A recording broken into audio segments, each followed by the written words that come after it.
اعوذ باللہ من الشیطان الرجیم، بسم اللہ الرحمن الرحیم۔ آج الحمدللہ ہم تیسرا پارہ شروع کریں گے۔ تیسرے پارے کا معنی اور اس کا تعارف حاصل کریں گے۔ تیسرے پارے کا نام ہے تلک الرسل،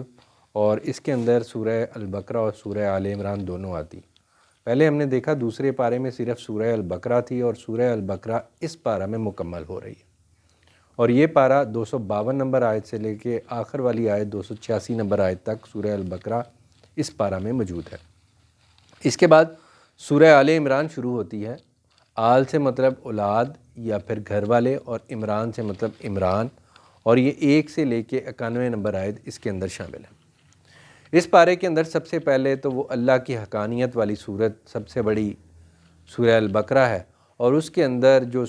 آیات کی سردار ہے وہ ہے آیت الکرسی، اور یہ سب سے بڑی آیت ہے،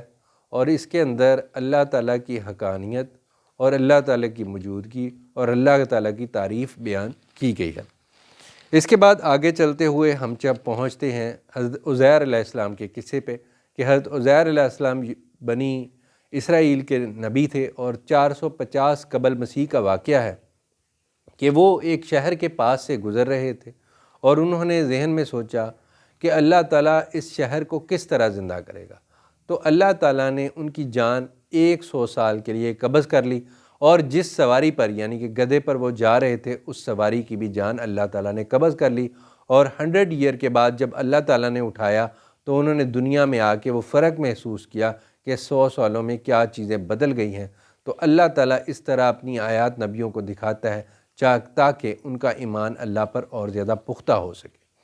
حضرت عزیر علیہ السلام کو یہود کی کتاب تورات مکمل طور پر زبانی یاد تھی۔ اس کے بعد حضرت ابراہیم علیہ السلام کا واقعہ آتا ہے کہ جب انہوں نے اللہ تعالیٰ سے یہ پوچھا، یا اللہ میں دیکھنا چاہتا ہوں کہ آپ مردوں کو کس طرح زندہ کریں گے، تو اللہ تعالیٰ نے پوچھا آپ کیوں اس طرح کے کوسچنز کرتے ہیں؟ تو انہوں نے جواب کیا میں دل کی مضبوطی کے لیے یہ کوسچن کر رہا ہوں۔ تو اللہ تعالیٰ نے کہا آپ 4 پرندے لیجئے اور ان کو ذبح کیجئے، اور ان کا گوشت جو ہے وہ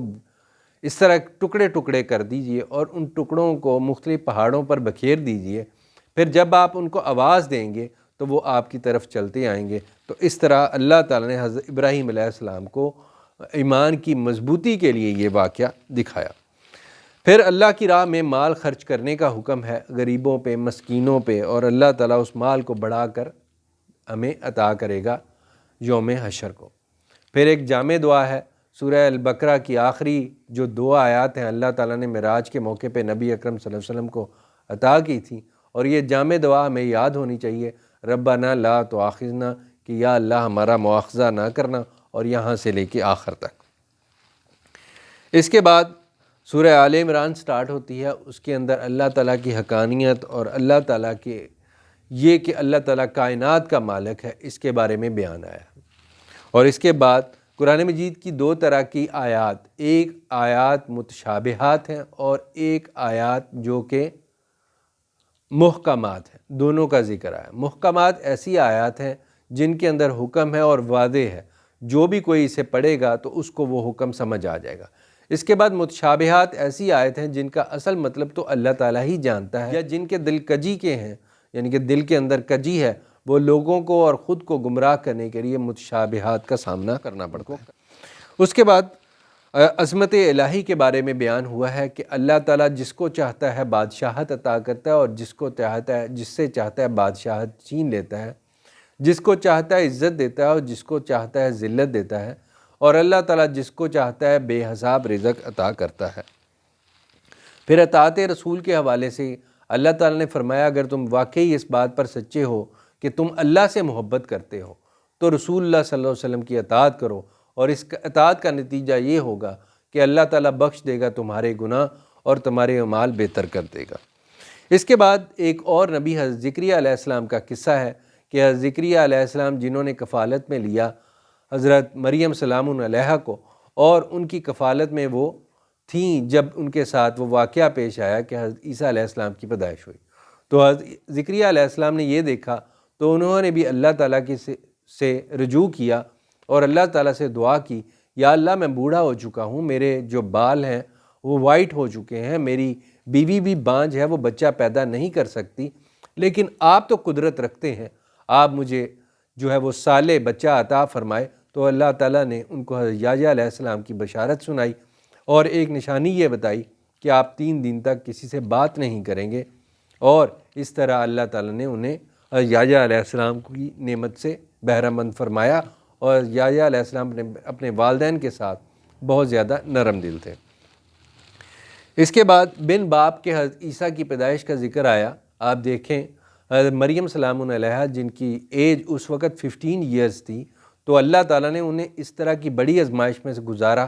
اور وہ اس آزمائش پر بالکل پورا اتریں، اور بچے کی پیدائش کو لے کر بنی اسرائیل کی طرف گئیں اور ان کو دعوت و تبلیغ کی، اور حضرت عیسیٰ علیہ السلام نے بھی ان کو اپنی زندگی تک دعوت و تبلیغ میں مصروف رکھا اور ان کو دعوت کرتے رہے۔ اس کے بعد آیت مباہلہ ہے، جس کے اندر جو ہے نجران سے عیسائیوں کا ایک وفد آیا تھا نبی اکرم صلی اللہ علیہ وآلہ وسلم سے ملنے، اور نبی اکرم صلی اللہ علیہ وسلم نے ان کے سامنے پورے دین کا فہم رکھا اور ان کو دین کی دعوت دی، لیکن چونکہ وہ اپنی جو بھی سوچیں تھیں، جو بھی نظریات تھے اس پر ڈٹے ہوئے تھے، تو انہوں نے نبی اکرم صلی اللہ علیہ وسلم کی ان نشانیوں کو جھٹلایا، تو نبی اکرم صلی اللہ علیہ وآلہ وسلم نے ان کو مباہلے کے لیے دعوت دی۔ وہ مباہلہ کیا تھا کہ آپ بھی آ جائیں اور ہم بھی آ جاتے ہیں، آپ بھی اپنے بچوں کو لے آئیں، ہم بھی اپنے بچوں، ان کو مباہلے کے لیے دعوت دی۔ وہ مباہلہ کیا تھا کہ آپ بھی آ جائیں اور ہم بھی آ جاتے ہیں، آپ بھی اپنے بچوں کو لے آئیں، ہم بھی اپنے بچوں کو لے آتے ہیں، آپ بھی اپنے اہل بیت کو لے آئیں، ہم بھی اپنے اہل بیت کو لے آتے ہیں، اور مل بیٹھ کے اللہ تعالیٰ سے جھوٹے کے لیے بدعا کرتے ہیں۔ اللہ تعالیٰ اس بدعا کو قبول کرے۔ لیکن وہ جو حسائی تھے، نجران سے آئے تھے، وہ مباہلہ کیے بغیر ہی وہاں سے گزر گئے۔ نبی اکرم صلی اللہ علیہ وآلہ وسلم نے کہا کہ اگر وہ مباہلہ کر لیتے تو حسائیت کا نام و نشان وہاں پر ہی مٹ جاتا۔ اس کے بعد اللہ تعالیٰ کی بندگی جو رسولوں کا طریقہ کار تھا اس کا بیان آیا، تو ہمیں بھی اللہ تعالیٰ کی رسولوں کے طریقہ کار کے ساتھ کمپلائنس کرتے ہوئے اللہ تعالیٰ کی بندگی اختیار کرنی چاہیے، اللہ تعالیٰ کے راستے پہ چلنا چاہیے۔ اللہ تعالیٰ ہمیں اس چیز کی توفیق عطا فرمائے۔ وآخر دعوانا ان الحمد للہ رب العالمین۔